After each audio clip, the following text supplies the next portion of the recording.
Vincent Chauvet, il a peur Emmanuel Macron d'Anne-Sophie Lapix? Non, je ne crois pas, mais en tout cas, il y a probablement des choses à changer dans l'organisation des élections présidentielles, et il faudra y penser pour les prochaines. On a parlé des règles de présentation des candidats, les 500 signatures, ça fait toute une polémique, ça entretient, etc. Peut-être qu'il faudra donner au CSA, maintenant l'ARCOM, le fait de désigner ou de tirer au sort un journaliste par rapport... Mais non, mais c'est aux chaînes à décider, pourquoi se casser la tête? Aux chaînes, mais enfin, il faudrait l'inscrire dans la loi et que ce soit très clair, parce qu'aujourd'hui... On ne va pas tout régenter avec des lois. Excusez-moi, c'est aux chaînes d'imposer... Oui, mais tout part d'un cahier des charges. Tout ça, ça part d'un cahier des charges à respecter. Aujourd'hui, c'est l'état du droit. Pour la présidentielle. Effectivement, il faudra peut-être... C'est pas le droit. Regarder, parce que, si, c'est le droit du CSA. Non, le CSA est médiateur, c'est sous le regard du CSA que tout ça, mais il y a toute une liste à respecter. Non, mais on a peut-être un peu trop starisé en fait les hommes et les femmes politiques, et je crois qu'elles doivent aussi un petit peu se soumettre aux journalistes à un moment, surtout pour un temps aussi important que sont les présidentielles. Les gens qui ne veulent plus débattre ont le droit de plus débattre. Là aujourd'hui, on n'a plus trop le choix, donc le débat a lieu, mais on choisit le journaliste. Enfin, ça donne quand même un mauvais sentiment. On a trop banalisé l'écartement des journalistes. Les stars, entre guillemets, ce sont les candidats. Hein. Les Français, ils vont regarder les candidats, ils vont écouter les candidats. Emmanuel Macron, par exemple, n'est pas allé à Élysée 2022, l'émission politique de France 2, parce qu'il y avait Anne-Sophie Lapix aussi. Et justement, c'est pour ça. Donc il a peur d'Anne-Sophie Lapix. Peut-être changer et de Cyril Hanouna. Parce que pendant qu'on parle de ceux qui ont ou pas les 500 signatures, ou pendant qu'on parle de celui qui choisit ou pas le journaliste, on n'est pas sur le fond des projets, on n'est pas sur. D'accord, mais juste ma question, c'est pas ça du tout. Est-ce que c'est parce que justement Anne-Sophie Lapix va au fond des projets que ça gêne justement? Non, mais juste ma question, c'est est-ce que Emmanuel Macron a peur d'Anne-Sophie Lapix? C'est pas sur les 500 signatures. Je sais pas, je suis pas dans l'intimité d'Emmanuel Macron. Moi, je défends le programme. Mais ça vous étonne pas que le président de la République aille pas à Élysée 2022 parce qu'il y a Anne-Sophie Lapix, qui refuse qu'Anne-Sophie Lapix soit dans le débat? Ça vous surprend pas? Ce ne soit pas des choses qui soient obligées, cadrées, que ça crée une polémique stérile pendant laquelle on parle pas des projets et du danger de l'élection. Vincent Chauvet, ça vous choque?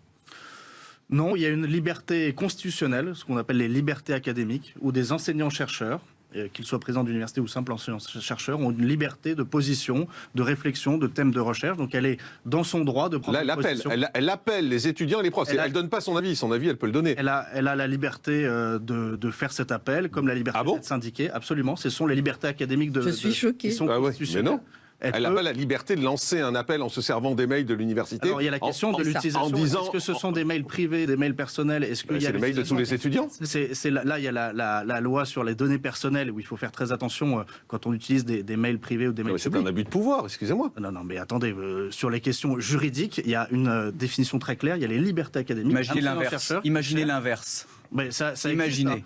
Imaginez vous savez, il y a certaines professions. Un directeur d'université, ou ne serait-ce qu'un maire qui appelait les employés de sa mairie à voter Rassemblement National et Marine Le Pen. Mais ça ferait un tollé. Ce serait un tollé. Et vous seriez choqués, et à juste titre. J'ai entendu des expressions comme devoir de réserve, neutralité. Ça n'existe pas pour les enseignants-chercheurs. Non. C'est assez spécifique en France. Tout à fait. Ça n'existe pas. Ils peuvent dire pour qui ils votent, mais ils n'ont pas à appeler, à voter pour ou contre quelqu'un. Dire je vote, dire. C'est pas la même chose. Entre la liberté d'expression. Je suis surpris que vous défendiez ça, Vincent Chauvet. Franchement, je suis très choqué. Moi, j'ai appelé à voter. Pour mes citoyens. J'ai appelé à voter contre Marine Le Pen, contre Emmanuel Macron. Mais vous êtes un homme politique, ça n'a rien à voir. J'ai une liberté d'expression. Mais non, il y a une différence entre la liberté d'expression et lancer un appel à ses étudiants. Mais lancer un appel, mais c'est leur présidente. Elle ne va pas leur mettre zéro, elle va pas leur mettre zéro au partiel. Mais c'est pas son rôle. Rosa Médiane. Je pense que c'est son rôle. Je pense que le monde de l'éducation c'est hallucinant. Doit prendre position contre Marine Le Pen. Mais ils prennent leur position à titre individuel, ils lancent pas d'appel aux gens. Ils peuvent prendre leur position et même la conférence des présidents d'université. Les étudiants sont libres. Conférence des présidents libres de penser, de voter. Et ils sont libres aussi. La conférence des présidents d'université a pris une position commune et elle relaie simplement aussi la prise de position de la CPU, la conférence des présidents d'université, qui appelle à faire extrêmement choquant. Rosa Médiane, Sorbonne à Paris, Vincent Chauvet, vous n'êtes pas exprimé là-dessus. Oui, ça vous choque ce qui se passe? Ça me choque et Julien Audoul a raison sur un point, c'est une infime minorité. En 1968, la Sorbonne a été bloquée, c'était un vrai mouvement populaire avec Daniel Cohn-Bendit, qui d'ailleurs aujourd'hui soutient Emmanuel Macron. Depuis, les bloqueurs de la Sorbonne n'ont jamais représenté la jeunesse française. Là, c'est une infime minorité. Il y a d'autres facs, je le disais, qui sont en train de se mobiliser aussi. C'est pour ça que je disais que je préfère que les présidents d'université disent clairement leur choix et que les facs restent ouvertes. Qui disent, mais qui n'appellent pas. Plutôt qu'on ait des blocages. On va pas revenir sur le débat tout à l'heure, mais c'est dommage que vous ne fassiez pas la différence entre dire un choix et appeler à voter. C'est une nuance plus qu'une différence. C'est une nuance, mais c'est important dans la vie, vous savez les nuances. Ce que je voudrais dire sur la jeunesse, c'est qu'on a eu 26% d'abstention, 40%, plus de 40% d'abstention chez les jeunes, que beaucoup de jeunes ont voté Jean-Luc Mélenchon, c'était le candidat en tête chez les jeunes. Donc, en fait, très peu de jeunes ont voté pour les deux candidats qui sont au deuxième tour. Et nous, notre boulot, en tant que responsable politique du Rassemblement national, du MoDem pour moi, en tant que maire d'Autun au quotidien, c'est que ces jeunes qui n'ont pas voté au premier tour et ceux qui ont voté pour un candidat qui n'est pas qualifié, de leur dire regardez les deux programmes. C'est pas la même chose la France de Marine Le Pen et la France d'Emmanuel Macron. Ouais. Et donc il y a une mobilisation, mais la mobilisation c'est pas en occupant tel ou tel endroit, c'est en allant voter dimanche 24 avril et en faisant voter, parce que c'est extrêmement important ce qui se joue pour la jeunesse de demain. Si vous pensez les convaincre uniquement en leur disant allez voter, je trouve que c'est un petit peu léger quand même. C'est un échec quand même de la politique. En direction de la jeunesse, notamment. Enfin, quand on voit, je prends le président de la République, le service national universel, on parle beaucoup de patriotisme. C'est la plus grande innovation patriotique qu'on a pu avoir ces dernières années, et le président de la République veut le généraliser. On redonne de la citoyenneté, on redonne le sens de la nation qui s'est perdue, moi je suis d'accord, qui s'est perdue, et on remet des jeunes là-dedans. Le pass culture, c'était 500 €, ça a été pour les jeunes, ça leur a permis, pour certains de milieux modestes, de pouvoir aussi accéder à la culture. On a parlé de Parcoursup qui est décrié, mais Parcoursup, c'est aussi une démocratisation de la majorité silencieuse, comme on l'appelle. La majorité silencieuse, ils auront le SNU qui sera généralisé. Ils ont eu le pass culture. Ils ont eu aussi... ils auront l'exonération de l'impôt sur le revenu pour les moins de 30 ans, exonération de l'impôt sur les sociétés. C'est vrai qu'un jeune gagne des millions. Gratuité des transports en commun pour les moins de 25 ans aux heures creuses. Extrêmement imposables. Développement de la et celles qui gagneront avec votre mesure, c'est Mbappé et peut-être une partie de l'équipe de France. Vous parlez tous en même temps. Attendez. Simplement pour finir sur des choses très concrètes, l'alternance, l'apprentissage, c'était des choses qui étaient, on en parlait beaucoup, qui étaient peut-être dévalorisées, qui n'étaient pas suffisamment investies. On a des vrais résultats avec le président de la République. Le programme pour les années à venir, c'est aussi de refaire des lycées professionnels une voie d'excellence. On voit qu'il y a beaucoup de boulot. Et des jeunes qui en face, parfois, sont décrocheurs. Il y a le contrat d'engagement jeune qui succède à la garantie jeune. Moi, je suis président de mission locale. Je les vois, les jeunes décrocheurs. On va les chercher. Le contrat d'engagement jeune, la garantie jeune. Et pourtant, les jeunes n'ont pas voté. C'est pour ça qu'il va falloir les remobiliser. Qu'est-ce que je viens de dire pour le deuxième? On va prendre son interview de 2018. Je ne pense pas qu'il soit l'inverse. En tout cas, Julien Audoul et le Rassemblement national est très cohérent avec lui-même. Parce qu'ils veulent interdire complètement le voile dans l'espace public. Et on l'a vu au Conseil régional de Bourgogne-Franche-Comté il y a quelques années. Vous avez demandé à une femme voilée qui était dans le public, qui demandait à la présidente de région de sortir, voilà. Donc clairement, on peut être féministe et porter le voile, puisque c'est la question qui était posée. Oui, visiblement, et on a l'exemple. Mais demain, avec Marine Le Pen, on pourra même plus porter le voile. J'espère qu'on pourra encore être féministe, mais on pourra même plus porter le voile parce que ça, c'est un problème. Du Front National, évidemment que c'est un problème. C'est absolument liberticide. On pourra plus le porter dans la rue. On pourra plus le porter dans la rue. On pourra le porter chez soi. On pourra plus le porter uniquement chez soi. La liberté religieuse, elle ne s'oppose pas à ce qu'on porte une kippa dehors, à ce qu'on porte le voile, notamment à Strasbourg. C'est pour ça que le président de la République dit aussi à Strasbourg. À Strasbourg, on n'est pas sur la loi de la laïcité.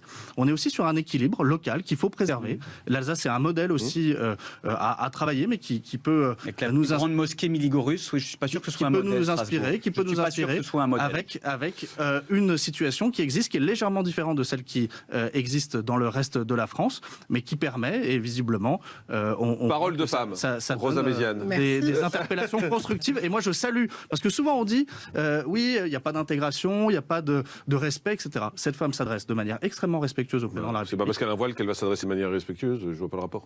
Il y a certains le pensent. Vous savez, certains pensent qu'à partir du moment où on a un voile... Là, je vois pas le rapport. C'est grave, c'est ce que pense Rosa Méziane, parole de femme. Il y a des islamistes qui ont un doctorat. Il y a des islamistes qui ont un doctorat. Rosa Méziane, est-ce qu'on peut être féministe et porter le voile? C'est une citoyenne à part entière. Est-ce qu'on peut être féministe et porter le voile? On est entièrement d'accord que, et d'ailleurs il faut peut-être pour les jeunes générations, comme je le disais, et le service national universel est une réponse, redonner le sens de la nation et l'amour du drapeau à l'ensemble des concitoyens français, et ça c'est, je pense, un point qu'on peut partager tous les candidats à cette élection aiment la démocratie française, aiment la France. Ensuite, tout le monde combat l'islamisme évidemment, et le président de la République avec la majorité présidentielle a fait passer une loi importante, la loi séparatisme. Je crois l'ensemble des parlementaires les effets, malheureusement. ont pas voté. Les gens du Rassemblement national n'ont pas voté la loi contre le séparatisme. Oui, ils n'ont pas voté. Inutile. Elle ne désigne même pas l'islamisme. Est-ce que vous avez lu votre proposition? Alors, on va pas faire un débat sur l'islamisme. On finit. Vous parlez tous en même temps, on n'entend rien. Si l'argument du Rassemblement national, c'est de dire que le voile a été instrumentalisé, la barbe aussi a été instrumentalisée, et si on interdit tous les barbus, on n'aura plus ni Julien Audoul, ni Vincent Chevènement. C'est quand même Castaner qui parle de signaux faibles avec la barbe. Qui est responsable de milliers d'enfants, de petits Arabes qui ont été assassinés. Macron rencontré, je pense, l'ensemble des chefs d'État et de gouvernement de la planète. Monsieur Macron fait des selfies la avec République en marche, où le modem n'est pas financé par l'Arabie Saoudite, à la différence du Rassemblement national. C'est un mensonge. C'est une réalité. Moi, ce que je constate, c'est que j'aimerais beaucoup que cette militante qui, visiblement, est très choquée et a envie de se faire entendre, aille aussi à des conférences de presse de monsieur Macron, mais malheureusement, elle ne le fera pas. Ensuite, il n'y a pas de banque étrangère qui finance la campagne d'Emmanuel Macron. Mais personne ne finance à l'étranger Marine Le Pen. Mais non, c'est une banque, vous savez. Et la réalité, c'est que malheureusement, dans le système de M. Macron, qui a refusé la Banque de la démocratie, il n'y a aucun banque française qui peut financer la candidate qui au second tour. Il faut une banque de la démocratie. C'était une proposition de François Bayrou du Modem. Et moi, vous devriez dénoncer l'absence justement de suivi de cette proposition. Ensuite, ce qu'il faut dire sur ce qui s'est passé hier, c'est que nous sommes dans un contexte où vous avez des ministres de la République qui ont lancé des appels à la haine et à la violence contre Marine Le Pen. Vous avez Olivia Grégoire qui avait notamment dit que Marine Le Pen était une ennemie raciste de la République à abattre, qui est un appel délibéré à la violence. Dans ce contexte-là, on ne sait pas quelles peuvent être les manifestations et les intentions de personnes. Je ne sais pas où vous avez entendu ça, mais en tout cas, je l'ai pas vu ni sur CNews ni sur Twitter. La réaction... Ça aurait été, je pense, chez Jean-Marc Morandini si ça avait été... Tout le monde pourra vérifier. Elle avait cité, je pense qu'on en avait parlé quand elle avait sorti cette ignominie. C'est un happening. Bon, il y a des happenings débiles comme l'entartage, ça c'est vraiment stupide, ou l'encrayage. Je crois que Valérie Pécresse en avait été victime, sans message politique. Et puis il y a le happening pour faire porter des idées. Et peut-être que si on parlait plus du fond, on n'aurait peut-être pas des militants qui soient obligés de porter un cœur avec Poutine et Marine Le Pen, qui est une photo officielle du Rassemblement national, qui est même sur un tract, et ensuite qui soient obligés de donner une conférence de presse et qu'on lui donne la parole uniquement parce qu'elle a fait le buzz. Parce que la vraie question, et moi ce qui m'a le plus choqué dans toutes ces images, c'est le fond de la campagne, le fond de la conférence de presse et l'alliance militaire proposée avec la Russie.